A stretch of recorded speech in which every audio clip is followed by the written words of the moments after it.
आशा बुआ,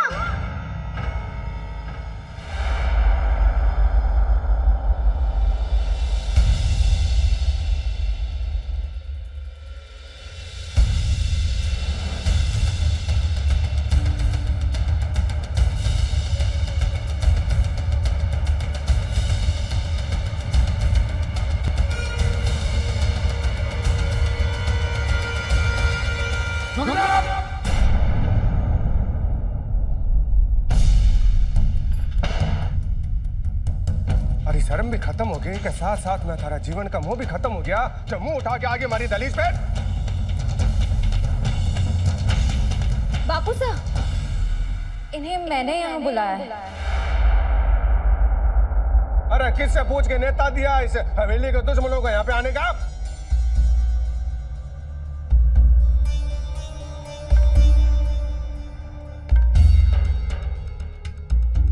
बापू साहब, मैं आपकी नाराजगी समझती हूँ, लेकिन दुश्मन कह लेने भर से आशा का इस घर से रिश्ता बदल तो नहीं जाएगा। बापू साहब इस घर की बहू है और हमेशा रहेगी। बापू साहब, शादी के वक्त आप बहुत गुस्से में थे, इसलिए तब मैंने आपसे कुछ नहीं कहा, लेकिन आप जो भी समझे, आशा के लिए आप वो पिता हैं जिनकी छाया में इसने अपने जीवन का एक बहुत बड़ा हिस्सा गुजारा है। बापू साहब, आपके आशीर्वाद के बिना यह अपने नई जिंदगी की शुरुआत कैसे करेगी? आमो साहब, आपके आशीष के बिना मेरी जिंदगी की सारी खुशियां अधूरी है, इसीलिए आपसे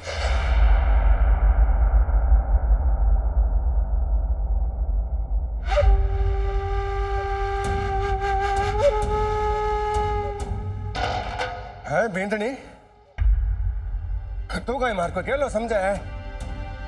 तू आ समझा का थारा ससुरो पागल हो गया, आंधा हो गया, कुछ दिखाई गोंदा भी नहीं। सब दिखता है मेरे को, सब जानता हूं मैं। इसको घर से मगाने में किसने मदद की?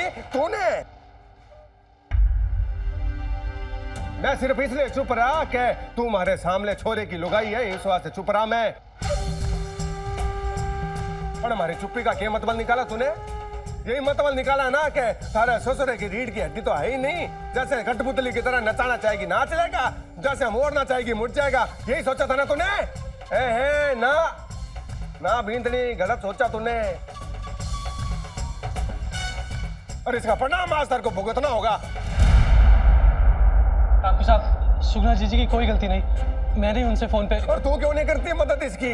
तू क्यों नहीं करती इसकी मदद? अरे दोनों को एक ही शमशान की मिट्टी से गढ़ा है ना विधाता ने। अपनी परछाई देखी होगी इसके अंदर तूने सोचा होगा बूढ़ा घूसट है, एक विधवा की डोली को घर में लेके आ गया तो दूसरी विधवा की डोली को भेज देगा घर से, रोक थोड़ी रखता है। यही सोचा ना तूने? साहब, बात को कहां से कहां नहीं, जहां से जहां पहुंचनी चाहिए बात वहां के वहां पहुंचा रहा हूं मैं। आज समझ गया अच्छी तरह से कि इस आशा के अंदर बेशर्मी किसने भरी है। सब जानता हूं तूने भरी है इसके अंदर बेशर्मी।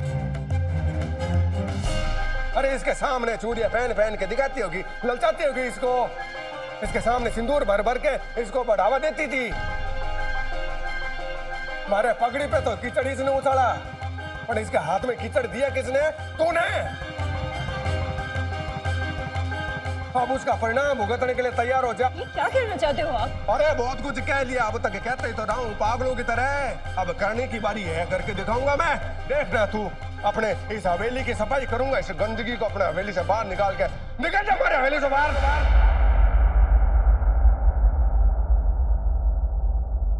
अरे निकल जा हमारे हवेली से बाहर।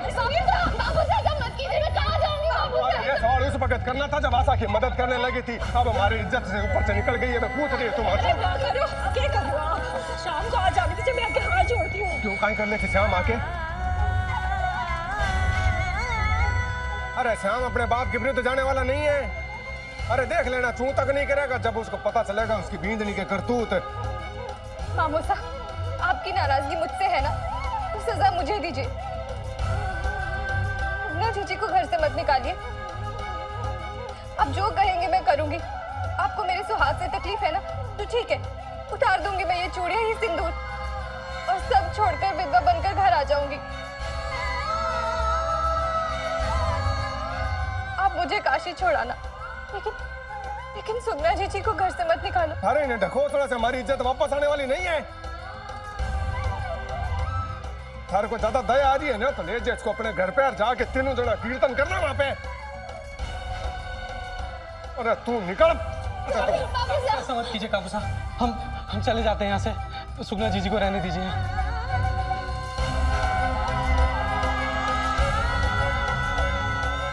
इसको पकड़, हमारा खून है इस घर में रह गिरे। माँ के साथ रहना माँ। इसको अपने साथ में ले जाना, बहुत दूसरों का वजन सह लिया हमारे परिवार ने।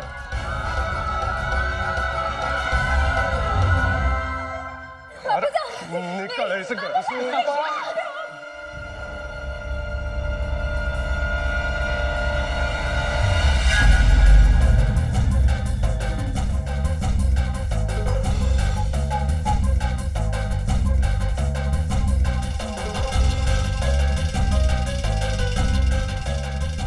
बाबू साहब डैडी से हमें घर से निकाल रहे हैं।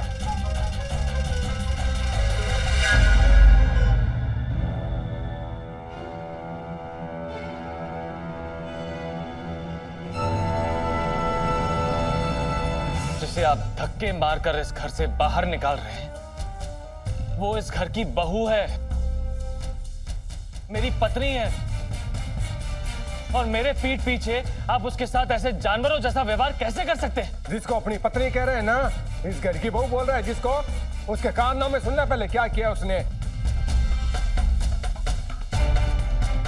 अरे सबसे पहले तो इसने इसको सपने दिखाए, सपने जिसको मैं पाप समझता हूँ। अरे सिर्फ मैं ही नहीं, सारा समाज जिसको पाप समझता है। फिर उस पाप में डूबने के लिए घर से भगाया इसने, थारी लुगाई ने। और उसके बाद थारे बाप के मुंह पर जुत्ती मारने के लिए उसका भी पूरा प्रबंध कर लिया इसने।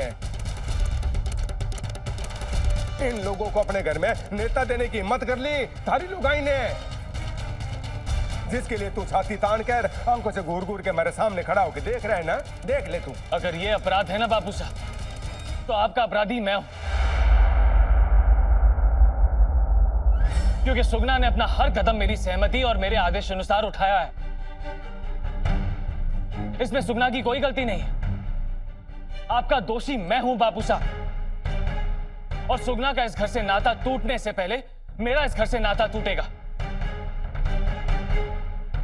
नहीं रह सकता ऐसे घर में जहां पर मेरी पत्नी का ऐसा अपमान हो।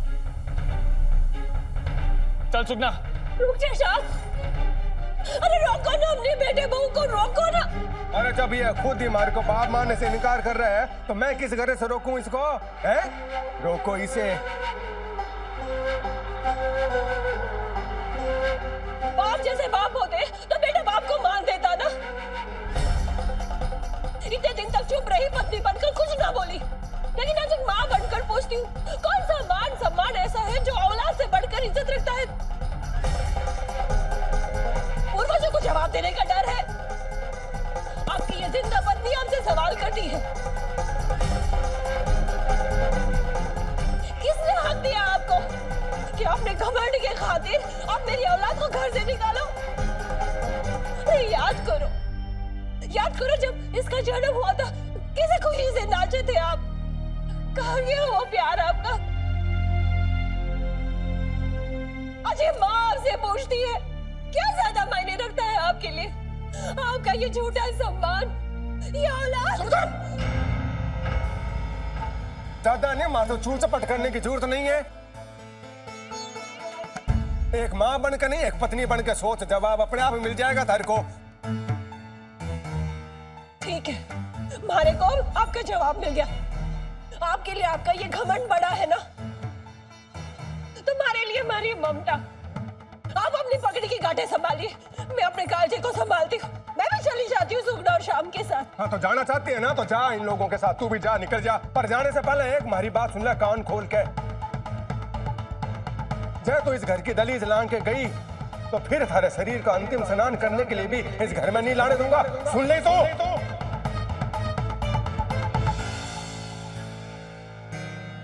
मैं तो सिर्फ इतना जानती हूँ कि आज पति धर्म ने ही सही का साथ दे रही हूँ मैं।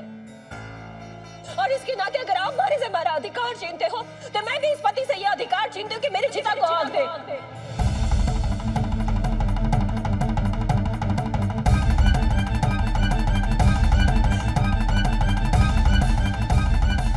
चलो श्याम। एक मिनट।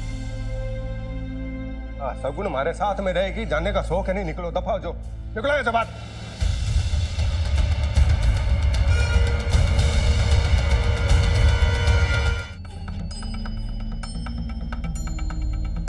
नहीं बापू साहब, शगुन उसी विधवा बहू की बेटी है जिसे आप धक्के मारकर इस घर से बाहर निकाल रहे हैं। अगर इसकी मां इस घर में नहीं रह सकती तो ये कैसे रहेगी? वाह बापू साहब वाह, शगुन से इतना प्यार और इसकी मां से ऐसा व्यवहार। आप मान सम्मान की बात कर रहे हैं तो इस घर की बहू का हाथ पकड़कर उसे धक्के मारते वक्त ये बातें याद क्यों नहीं है आपको? जरा एक बार सोचिए बापू साहब कि अगर भगवान न करे शगुन के साथ भी वैसा ही हुआ जैसे हमारी आशा के साथ हुआ तो आप क्या करते?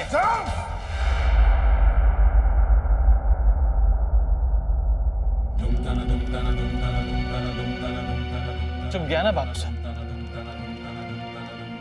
वो इसलिए क्योंकि शगुन आपकी अपनी है। ठीक उसी तरह आशा और आशा जैसी कई लड़कियां इंसानियत के अन्याय की जो मारी है वो भी किसी की अपनी है। जरा एक बार इनके माता पिता के बारे में सोचिए, उनके दुख दर्द के बारे में सोचिए। कुछ खुशनसीब लड़कियों को मौका मिलता है बापू साहब, तो क्यों ना हम अपने दरवाजे खोलकर इन्हें एक मौका दें ताकि ये अपनी खुशियां, अपनी जिंदगी और उसके सारे रंग अपनी झोली में समेट सके। जरा देखिए इसे, पहचान नहीं पा रहे हैं ना? क्योंकि ये खुशी खुशी अपनी जिंदगी जी रही है, इस धरती पर अपना समय नहीं काट रही।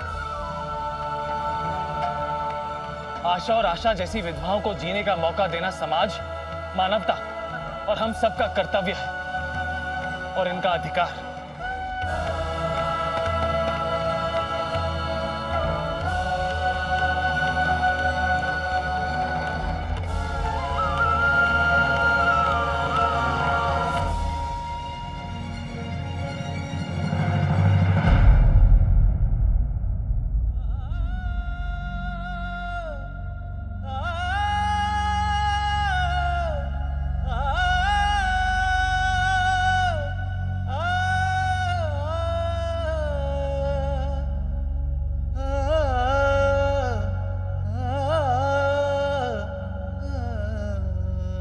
बेटा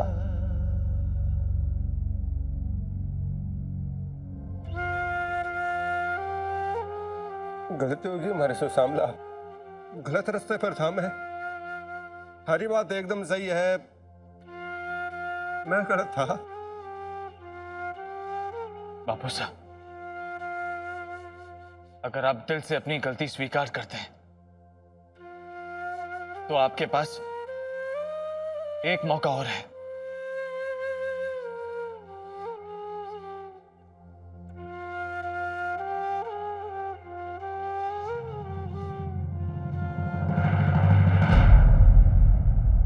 सुगना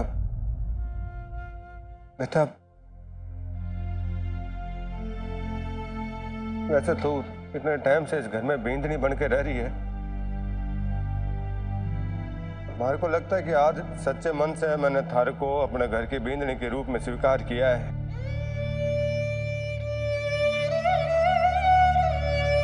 मैंने तारे साथ जो कुछ भी किया उसके लिए हमारे को माफ कर दे बेटा। गलती होगी, माफ कर दे हमारे को। नहीं बापू साहब, ऐसा मत कहिए। आप हमारे बड़े हैं,